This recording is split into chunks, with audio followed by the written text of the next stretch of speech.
Merely the knowledge transformed him.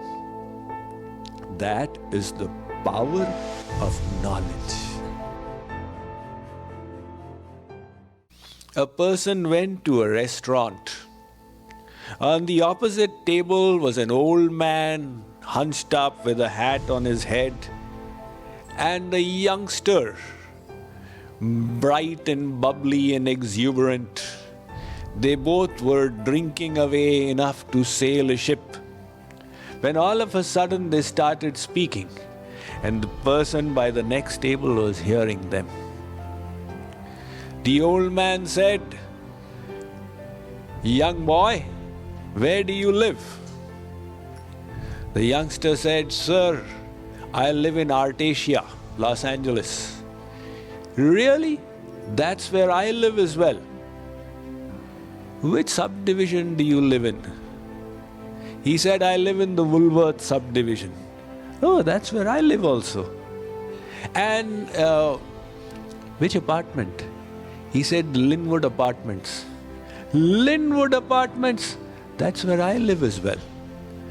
This person is looking, they live in the same apartments, they've never seen each other. But in America, it's like that. It's a very impersonal society. You don't even know your neighbor. So he said, "Which floor do you live in?" He said, "On the 4th floor." "4th floor? That's where I live as well. What's your apartment number?" He said, 420. 420 is my apartment also. How come we don't know each other? So this guy is so astonished that two people are living in the same house and they don't know each other. The manager called him. He said, "Look, sir, don't be surprised. These two have done the same drama here for the last 2 years. They are father and son. But when they drink so much, they forget their relationship. And that is when they start asking that, where do you live, etc." In other words, that alcohol destroys the knowledge in the intellect. It may seem humorous, but the fact is we are in the same state. We ask God, "Where are you? Where do you live?" Without realizing that He is in our heart and He is our eternal Father. If only we could know it. The Vedas say, "Tameva viditvati mrityumeti nanya pantha vidyate yanai." By knowing Him, you will cross over the ocean of life and death. There is no other means.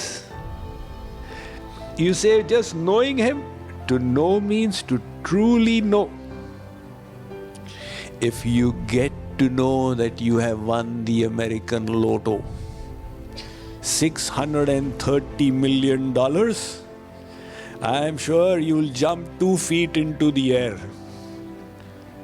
All problems solved. But that $630 million, is God more valuable or is that money more valuable? Of course, God is the ultimate jackpot and He is sitting inside us. Now, if we know that we have this jackpot right within us, shouldn't we jump 4 feet into the air? The problem is we don't know.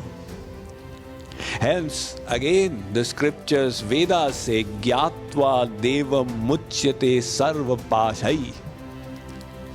Merely by knowing that Lord, you will cut the bonds of Maya.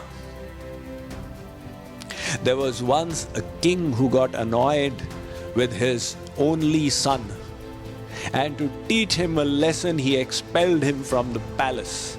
"Get out, I don't wish to see you before my eyes again." The son went here and there. Unfortunately, he had not learned the skills and techniques to brave the waves of this ocean of Maya. And he had to resort to begging to feed his stomach. So in a nearby town, he became a beggar. The king grew old. He was now on his deathbed. He did not have a successor. So his ministers advised him that you may have gotten annoyed with your son, but ultimately he is your son. He is the best successor. The king realized, and he said, go find him and tell him I have called for him. I wish him to be coronated now. The ministers went here and there, and they found this guy as a beggar. He had the dress of a tramp with a begging bowl in his hand, bhiksham dehi, when the ministers came. They offered the royal salute to him and said, your father, His Majesty, has sent the message. You, the crown prince, are going to be the next successor to his throne. You will be the king of so and so. So he said, really? He straightened his chest.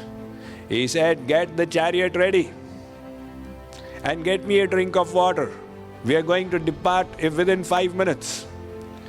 Now the people who were standing and looking, they said, you were the most diffident beggar just 5 minutes ago. And all of a sudden your whole demeanor is exuding so much of confidence and authority, and you have this kingly air in your gait. He said, naturally, 5 minutes ago I did not know that I am the king to be. And now when I have come to know, why should I remain like a beggar? Merely the knowledge transformed him. That is the power of knowledge.